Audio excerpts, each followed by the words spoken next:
ಕುಮಟಾ ಮಕ್ಕಳಿಗೆ ಉತ್ತಮ ಶಿಕ್ಷಣ ನೀಡುವ ಜೊತೆಗೆ ಅವರಲ್ಲಿ ಉತ್ತಮ ಸಂಸ್ಕಾರ, ಸಂಸ್ಕೃತಿ ಹಾಗೂ ಜೀವನದ ಮೌಲ್ಯಗಳನ್ನು ಬೆಳೆಸುವುದು ಪ್ರತಿಯೊಬ್ಬ ಪೋಷಕರ ಮತ್ತು ಶಿಕ್ಷಣ ಸಂಸ್ಥೆಗಳ ಪ್ರಮುಖ ಜವಾಬ್ದಾರಿಯಾಗಿದೆ ಎಂದು ಸಿರ್ಸಿಯ ಸುಯೋಗಾಶ್ರಮ ಸಂಸ್ಥಾಪಕಿ ಲತಿಕಾ ಭಟ್ ಅಭಿಪ್ರಾಯಿಸಿದರು. ಕುಮಟಾ ತಾಲೂಕಿನ ಕೊಂಕಣ ಎಜುಕೇಷನ್ ಟ್ರಸ್ಟ್ ಅಧೀನದ ವಿವಿಧ ಶಿಕ್ಷಣ ಸಂಸ್ಥೆಗಳ ಸಂಯುಕ್ತ ಆಶ್ರಯದಲ್ಲಿ ಆಯೋಜಿಸಲಾಗಿದ್ದ ಗೋಪೂಜೆ, ಮಾತಾಪಿತೃ ಪೂಜೆ ಹಾಗೂ ಮಾತೃಮಂಡಳಿ ಉದ್ಘಾಟನಾ ಸಮಾರಂಭವನ್ನು ಉದ್ಘಾಟಿಸಿ ಅವರು ಮಾತನಾಡಿದರು. ಇಂದಿನ ಶಿಕ್ಷಣ ವ್ಯವಸ್ಥೆಯಲ್ಲಿ ಅಂಕಗಳು, ಸ್ಪರ್ಧಾತ್ಮಕ ಪರೀಕ್ಷೆಗಳು ಹಾಗೂ ಉದ್ಯೋಗಕ್ಕೆ ಪೂರಕವಾದ ವಿಷಯಗಳಿಗೆ ಹೆಚ್ಚಿನ ಮಹತ್ವ ಸಿಗುತ್ತಿದೆ. ಆದರೆ ಜೀವನದಲ್ಲಿ ಉತ್ತಮ ವ್ಯಕ್ತಿಯಾಗಲು ಬೇಕಾದ ಸಂಸ್ಕಾರ, ಮಾನವೀಯತೆ, ಕುಟುಂಬ ಮೌಲ್ಯಗಳು ಹಾಗೂ ಸಾಮಾಜಿಕ ಜವಾಬ್ದಾರಿಯ ಬಗ್ಗೆ ಶಿಕ್ಷಣ ಕಡಿಮೆಯಾಗುತ್ತಿದೆ. ಇಂತಹ ಸಂದರ್ಭದಲ್ಲಿ ಕೊಂಕಣ ಎಜುಕೇಷನ್ ಟ್ರಸ್ಟ್ ಮಕ್ಕಳಿಗೆ ಬದುಕಿಗೆ ಅಗತ್ಯವಾದ ಶಿಕ್ಷಣವನ್ನು ನೀಡುವ ಮೂಲಕ ಸಮಾಜಕ್ಕೆ ಉತ್ತಮ ಪ್ರಜೆಗಳನ್ನು ರೂಪಿಸುವ ಕಾರ್ಯವನ್ನು ಮಾಡುತ್ತಿರುವುದು ಅತ್ಯಂತ ಶ್ಲಾಘನೀಯ ಎಂದರು. ಕೋವಿಡ್ ಟೈಮಲ್ಲಿ ಪ್ರತಿಯೊಬ್ಬರಿಗೂ ಜೀವ ಉಳ್ಕೊಂಡ್ರೆ ಸಾಕಾಯ್ತು, ಹಣ ಬೇಡ, ಯಾವುದು ಬೇಡ. ನಿಜನಾ? ಎಸ್, ಹಣ ಬೇಕು, ಆದರೆ ಅದೇ ಸರ್ವಸ್ವ ಅಲ್ಲ. ಅಲ್ಟಿಮೇಟ್ಲಿ ನಮಗೆ ಬೇಕಾಗಿರೋದು ಶಾಂತಿ, ಮನಸ್ಸಿನ ನೆಮ್ಮದಿ, ಹಾಗೆ ಈ ಸಿಕ್ಕಿರೋ ಮಾನವ ಜನ್ಮ. ನಮ್ಮ ಶಂಕರಾಚಾರ್ಯ ಹೇಳಿ, ಪುನರಪಿ ಜನನ, ಪುನರಪಿ ಮರಣ, ಪುನರಪಿ ಜನನಿ ಜನರೇಕ್ಷೆಯನ್ನು ಅಂತ. ಆ ಮುಂದಿನ ಜನ್ಮಗಳ ಬಗ್ಗೆ ನಮ್ಗೆ ಯಾರಿಗಾದ್ರೂ ಗೊತ್ತಾ? ನಾವು ಅವ್ರ ಥರ ತ್ರಿಕಾಲ ಜ್ಞಾನಿಗಳ ಅಲ್ಲ, ನಾವು ಸಾಧಾರಣ ಮನುಷ್ಯರು. ಈಗ ಜನ್ಮ ಸಿಕ್ಕಿದೆ, ಇದು ಸತ್ಯನ?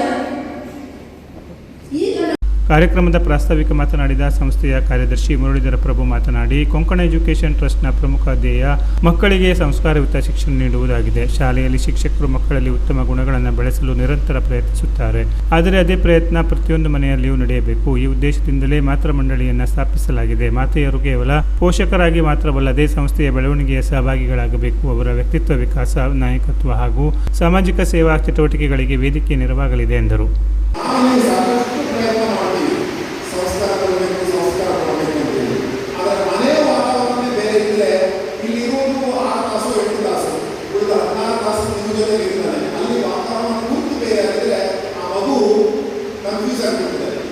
ಯಾವ ಸಂಸ್ಕಾರ ಅಳವಡಿಸಿಕೊಳ್ಬೇಕು ಅಂತ ಅವ್ರಿಗೆ ಗೊತ್ತಾಗಲ್ಲ. ಹೀಗಾಗಿ ನಿಮ್ಮ ಮಾತೃಮಂಡಳಿ ಸಂಘಟಿತವಾದರೆ ಮಾತೃಮಂಡಳಿ ನಮ್ಮ ಸಂಸ್ಥೆಗೆ ಬರ್ತಾರೆ, ನಮ್ಮ ಶಿಕ್ಷಣಗಳಿಗೆ ಒಳನಾಟ ಇರ್ತದೆ, ಸಂಸ್ಥೆಯ ಉದ್ದೇಶಗಳು ಏನಂತ ನಿಮಗೆ ಅರ್ಥವಾಗುತ್ತೆ, ಸಂಸ್ಥೆಯಲ್ಲಿ ಯಾವೆಲ್ಲ ಪ್ರಯತ್ನಗಳನ್ನು ಮಾಡ್ತಾ ಇದ್ದಾರೆ ಸಂಸ್ಕಾರ ಅಳವಡಿಸಿಕೊಳ್ಳಿಕ್ಕೆ ಅಂತ ನಿಮಗೆ ಗೊತ್ತಾಗುತ್ತೆ. ನಿಮ್ಮೆಲ್ಲ ಒಳನಾಟದಿಂದ ಆ ನಿಮ್ಮ ಮಗುವಿನ ಮೇಲೂ ಪರಿಣಾಮ ಆಗುತ್ತೆ.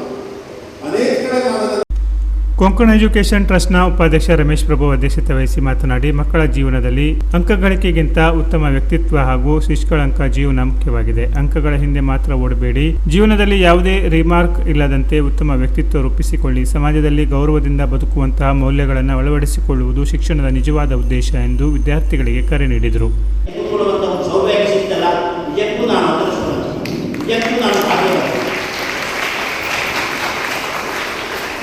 ನಮ್ಮ ಸ್ವಂತ ತಂದೆ ತಾಯಿಗಳನ್ನೇ ನೋಡಿಕೊಳ್ಳಲಿಕ್ಕೆ ಪುರುಷರಿಲ್ಲದೆ ಮನಸ್ಸಿಲ್ಲದೆ ಇರುವಂಥ ಈ ಸಂದರ್ಭದಲ್ಲಿ ಯಾರಿಗೂ ತಂದೆ ತಾಯಿಗಳನ್ನ, ಅನಾಥರನ್ನ ಕರ್ಕೊಂಡು ಬಂದು ತಮ್ಮ ಆಶ್ರಯದಲ್ಲಿ ಇಟ್ಕೊಂಡು ಅವರು ಸೇವೆ ಮಾಡ್ತಾ ಇದ್ದಾರಲ್ಲ, ಅದು ನಿಜಕ್ಕೂ ಅತ್ಯಂತ ಶ್ಲಾಘನೀಯವಾದದ್ದು.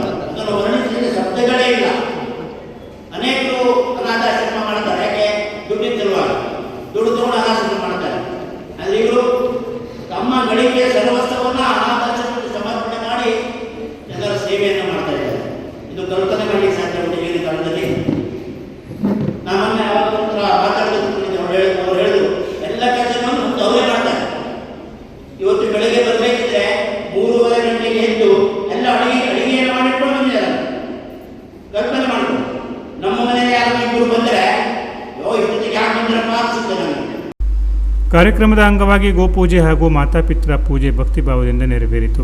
ಭಾರತೀಯ ಸಂಸ್ಕೃತಿಯಲ್ಲಿ ಬಹುಮಾತೆ, ತಾಯಿ, ತಂದೆಯರ ಸ್ಥಾನಮಾನ ಹಾಗೂ ಕುಟುಂಬ ಮೌಲ್ಯಗಳ ಮಹತ್ವವನ್ನು ವಿದ್ಯಾರ್ಥಿಗಳಿಗೆ ಪರಿಚಯಿಸುವ ಉದ್ದೇಶದಿಂದ ಈ ಕಾರ್ಯಕ್ರಮಗಳನ್ನು ಆಯೋಜಿಸಲಾಗಿತ್ತು.